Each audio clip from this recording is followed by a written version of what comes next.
A newborn baby, seconds old, is placed on their mother's chest. Their skin is still wet with birth. The baby can't yet see clearly, only vague shadows and shapes, but somehow their tiny body calms at the rhythm of her heartbeat. The mother, still trembling with the aftershock of labor, wraps her arms around this small, silent stranger. No words are spoken, no instructions are needed, and yet something ancient, invisible, and unimaginably powerful is already at work. In that first touch, a connection is formed that might never break, not just for now, maybe forever. What force makes two people, complete strangers just moments before, bond in seconds? Why do we feel an inexplicable connection to some people, our children, lovers, best friends even, across decades, across distance, across silence? Why do we miss them before they leave, ache when they're gone, and sometimes stay bound to their memory for a lifetime? In 1906, a little-known molecule was first discovered in the brain. It would later earn a deceptively gentle name, the love hormone. But the truth is far more complex and far more haunting. This molecule, oxytocin, doesn't just help us love, it reshapes the brain itself. It alters memory. It decides who we trust, who we forgive, and who we cling to. It's not a simple signal of affection, it's a chemical, architect of our deepest bonds. Oxytocin is the reason we fall in love and sometimes the reason we can't fall out. It's why we hold grudges, why we forgive betrayals, why a child's cry breaks through a dream. It explains loyalty so strong it defies survival, and heartbreak so deep it feels physical. Could the secret to why we love, stay, remember, and never fully let go be hiding in a single molecule? Oxytocin entered the scientific world quietly, tucked into a lab in 1906, when British physiologist Sir Henry Dale isolated a substance from the back of the pituitary gland. It had a curious effect. It triggered powerful uterine contractions in animals, speeding up the process of labor. Later, this molecule would be named oxytocin, from the Greek for swift birth, and for a time that was its sole identity. A biological tool for labor and lactation, the chemical that helped bring babies into the world and start the flow of milk for nourishment. Nearly 50 years later, in 1953, American chemist Vincent Duvigneau successfully synthesized oxytocin, making it the first peptide hormone ever to be artificially recreated in a laboratory. It was a groundbreaking achievement, but at the time, it still seemed like a narrow discovery, valuable for medicine, perhaps, but not something that might shape the architecture of human connection. That understanding would take decades to emerge. It wasn't until the 1990s and early 2000s that the story of oxytocin began to shift dramatically. Behavioral scientists studying the monogamous prairie vola, small rodent that mates for life, stumbled on something astonishing. These voles formed deep, enduring bonds after mating, and oxytocin turned out to be the biochemical switch behind that attachment. If the hormone was blocked, the bond didn't form. If it was artificially introduced, voles bonded even without mating. Suddenly, oxytocin wasn't just about childbirth or milk. It was about connection. In humans, researchers began noticing oxytocin spikes during seemingly simple acts, holding hands, hugging, making eye contact, sharing a laugh, even crying together. It surged during orgasm. It flowed in moments of trust, tenderness, and synchronized emotion. And with it came feelings of safety, closeness, and a quiet yet powerful sense of us. As the molecule's reputation grew, so did its applications. In lab settings, people who inhaled oxytocin through nasal sprays became more trusting. They were more likely to give away money to strangers, more inclined to forgive, more attuned to others' emotions. Hopes swelled. Could oxytocin treat autism by helping people connect socially? Could it soothe the symptoms of PTSD by rewiring the brain's responses to fear and safety?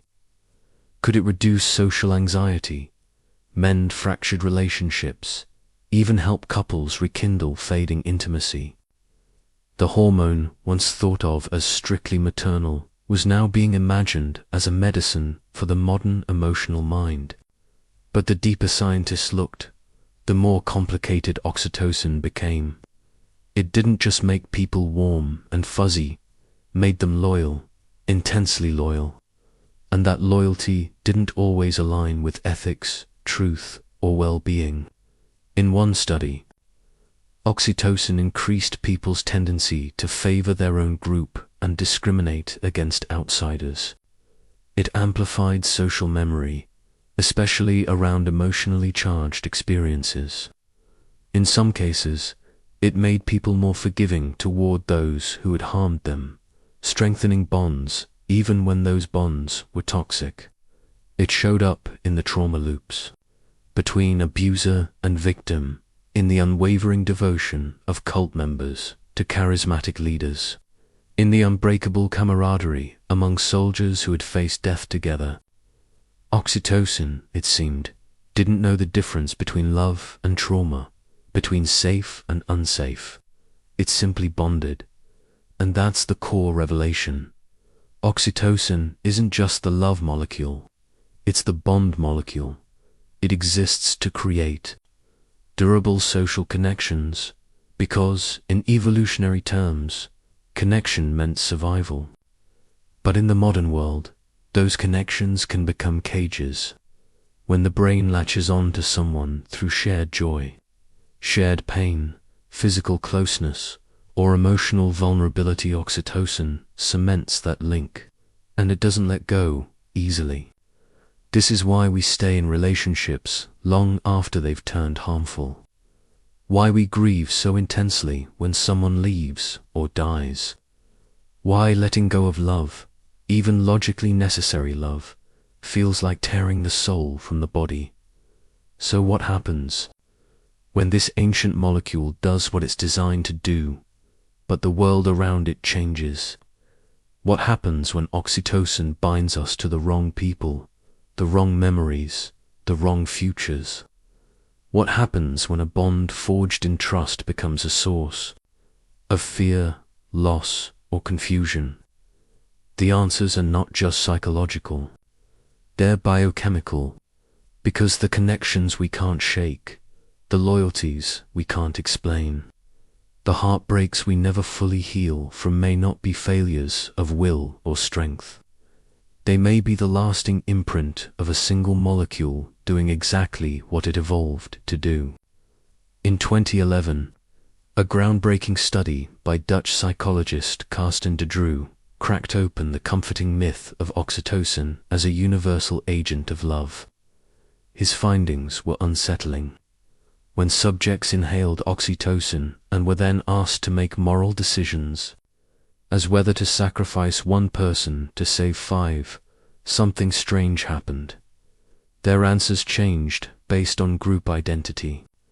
Participants became more trusting, generous, and forgiving, but only toward people they perceived as part of their own group. When outsiders were involved, the same oxytocin that deepened warmth and empathy also seemed to heighten suspicion and reduce compassion. This was not a hormone of unconditional love. It was a molecule of selective loyalty. The more oxytocin flowed, the more tribal the brain became. Love didn't spread, narrowed. This revelation challenged everything researchers and the public had begun to believe about oxytocin. For years, it had been framed as the biochemical key to connection, a cure for loneliness, a balm for broken relationships, a possible treatment for those struggling to bond.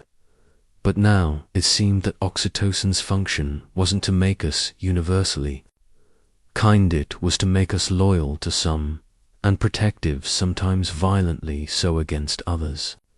It wasn't about peace, it was about allegiance, and once you start looking, the evidence is everywhere. In soldiers, the fierce brotherhood formed during combat isn't just about shared belief or ideology.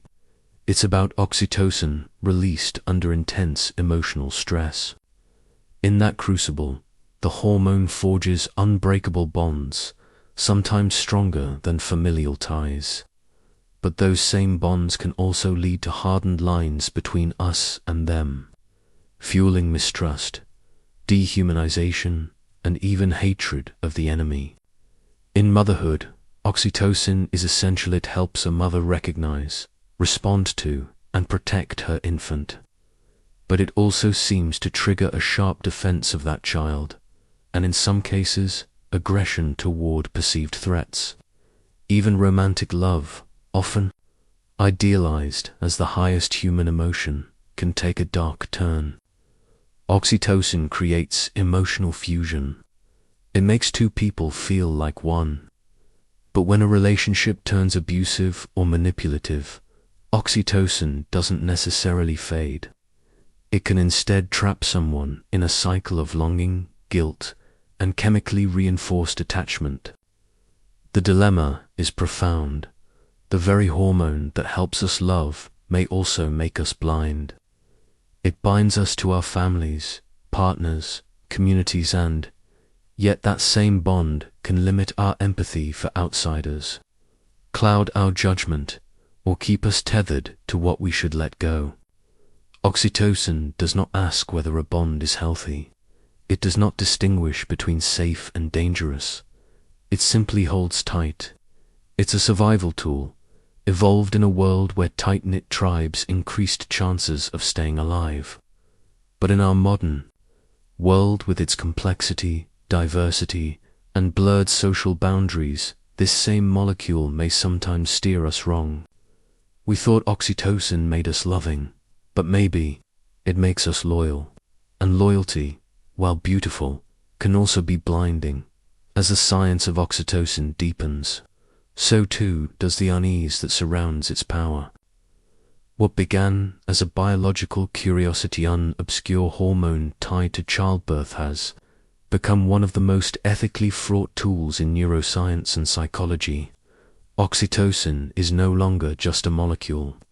It is a mirror held up to human intimacy, loyalty, and manipulation.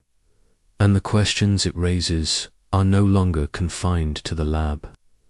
Can we, or should we, use oxytocin to repair broken relationships? In therapeutic settings, researchers have explored its potential to help couples reconnect, to rebuild shattered trust, to re-establish emotional safety. But what happens when this potent chemical is used not to heal, but to control? When artificial oxytocin becomes a shortcut to manufacturing intimacy, or worse, an emotional weapon. The real world is already full of examples. Cults and radical movements have long relied on tactics that align eerily well with oxytocin triggers: group chanting, synchronized movement, prolonged eye contact, and emotional vulnerability. These rituals spike endogenous oxytocin, which in turn reinforces group identity and loyalty to a charismatic leader. It feels spiritual, it feels true. But biologically, it's chemical conditioning. Romantic love is no less susceptible to distortion. The flood of oxytocin that comes with touch, orgasm, and shared vulnerability can build intense trust, sometimes too fast, too deep. In abusive or manipulative relationships, that trust becomes a trap, locking people into patterns they can't explain or escape. And in families, trauma isn't just emotional, it's biochemical. Parents who experience disrupted bonding due to stress, mental illness, or neglect can pass on altered oxytocin patterns to their children, influencing how the next generation forms attachments. The implications ripple outward into culture and history. Why do some political leaders command such irrational, unwavering devotion? Why do mass events, political rallies, national anthems, carefully orchestrated spectacles leave people tearful, loyal, transformed? Neuroscience suggests that these moments often exploit the same neurochemical pathways as a mother bonding with her infant. Music, synchrony, shared emotion, they are not just art or tradition. They are biological tools, capable of stirring the deepest layers of our social brain, and they can be used for good or for control. Here lies the scientific paradox. Oxytocin is essential for survival.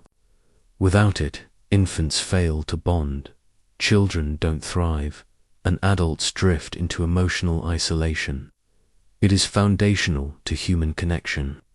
But in excess, or in the wrong hands, it becomes something else entirely. It can forge bonds that override reason, suppress dissent, and sustain emotional dependence even in the face of harm. It can turn love into loyalty and loyalty into blindness. This raises one of the most uncomfortable questions in modern science. Does love come from freedom or from chemistry? Are we drawn to the people we love because of who they are, or because of what our molecules have decided they mean to us? If oxytocin can be triggered, manipulated, enhanced, or withheld, then how much of love is choice? And how much is chemical loyalty dressed in the clothing of emotion? In seeking to understand love, we may be uncovering not just what binds us together, but what controls us. The greatest twist in the story of oxytocin isn't that it shapes who we love, it's that it won't let us stop. Long after someone is gone, their presence lingers, not just in memory, but in sensation. Neuroscientists studying grief have uncovered a remarkable truth. When we lose someone we're bonded to, the brain doesn't simply delete the connection. Instead, it preserves it, sometimes vividly. People often report feeling as though the person is still there. They hear their voice in quiet moments. They speak to them unconsciously. They reach for them in dreams. These aren't delusions. They are the echoes of an oxytocin-forged banda, neural imprint that refuses to fade. Because it was never designed to. Oxytocin doesn't just help us remember those we love, it builds a template of their presence inside the brain. It encodes how they made us feel, what safety meant in their arms, how their gaze lit up our nervous system. That internal model doesn't vanish with physical absence. In fact, studies of grief show that people often maintain a kind of relationship with the deceased. They think in we terms. They continue to seek comfort from the idea of the person. The brain doesn't know how to undyne because it was built biologically not to. This persistence goes beyond death. In children separated from their caregivers early in life, researchers have found lifelong changes in the oxytocin system. Their ability to bond with others, to trust, to regulate emotional closeness, everything is shaped by the blueprint set during that formative absence. In romantic relationships, too, the bonds that form during intense periods of closeness often outlast the relationship itself. People return to abusive partners not simply because of emotional confusion, but because their brains are chemically tethered. The oxytocin imprints haven't been erased. They're still whispering that this is where safety lives, even when it no longer does. The truth is unsettling. The bonds that oxytocin builds are designed for permanence. Evolution shaped it this way: for infants to stay connected to mothers, for mates to remain together through hardship, for communities to survive through loyalty. But in a modern world where people leave, relationships change, and grief is inevitable, this same permanence can feel like a trap.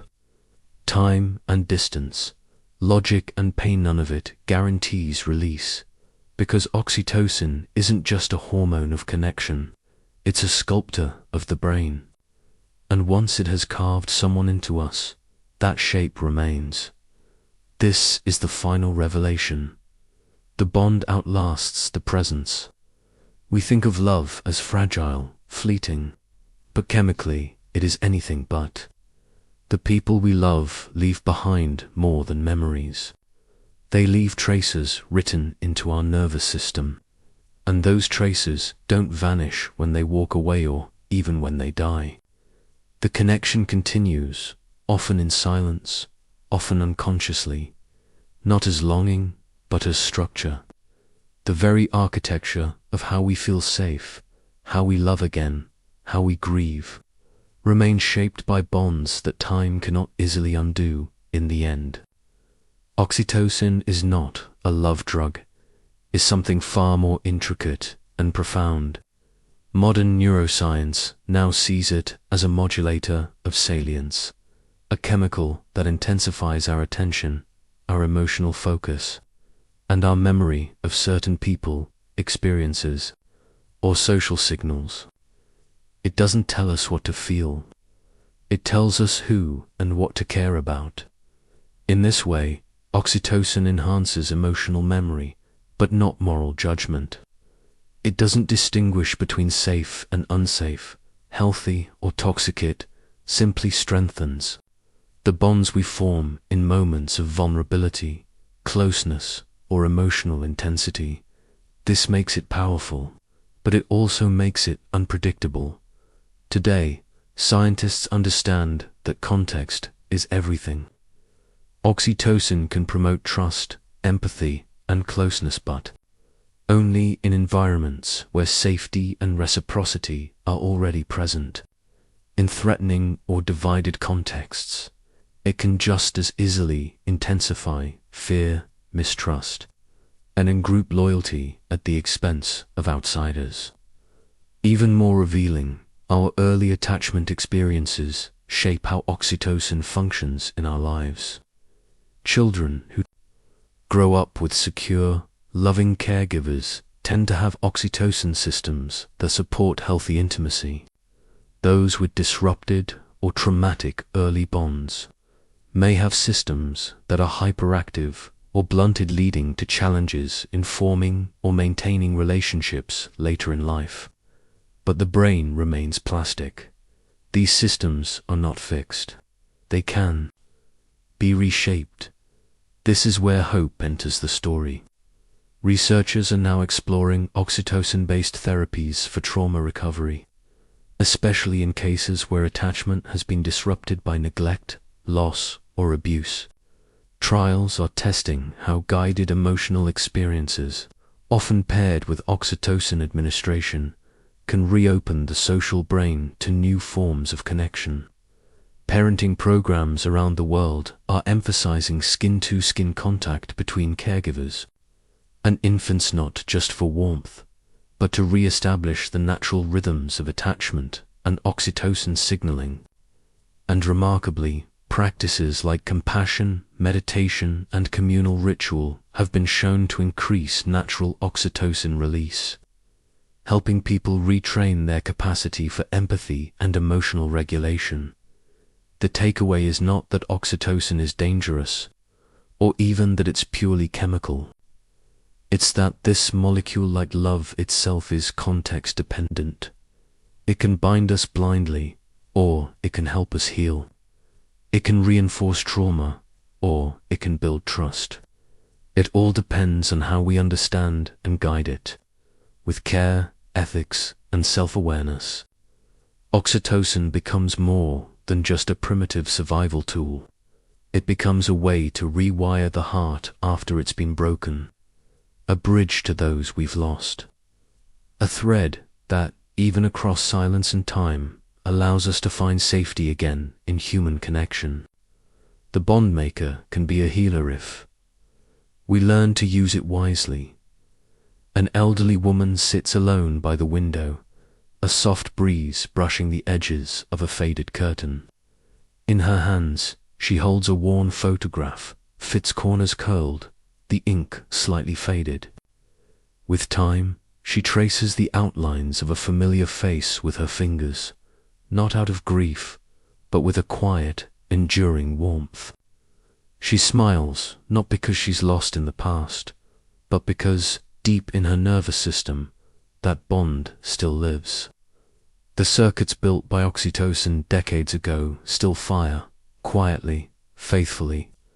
The embrace once shared, the laughter once echoed. The presence once felt, all of it lingers, not as a distant memory, but as a living imprint in her biology. To her brain, the connection is not gone. It is simply invisible. We often say that love is a feeling, something mysterious, fleeting. But science has revealed a deeper truth. Love may be a memory, encoded in chemistry, a bond written into the architecture of the mind, anchored by the molecules that evolved to keep us close. Oxytocin doesn't care whether someone is still physically near, still reachable, still alive. It only cares that they mattered, that once they were part of our survival, our joy, our safety. And because they mattered, the body remembers, the bonds we form, especially in moments of deep vulnerability, don't simply shape how we feel, they shape who we are. They become the scaffolding on which our sense of self, trust, and meaning is built. And though people may leave through time, distance, or death, the chemical story continues. It lives in the folds of the brain, in the regulation of the heartbeat, in the reflexive calm of remembering a touch. It lives in the quiet smile of a woman holding a photograph, not because she can't let go, but because something inside her never had to. The bond remains silent and enduring, a trace of love, written not just in memory, but in biology.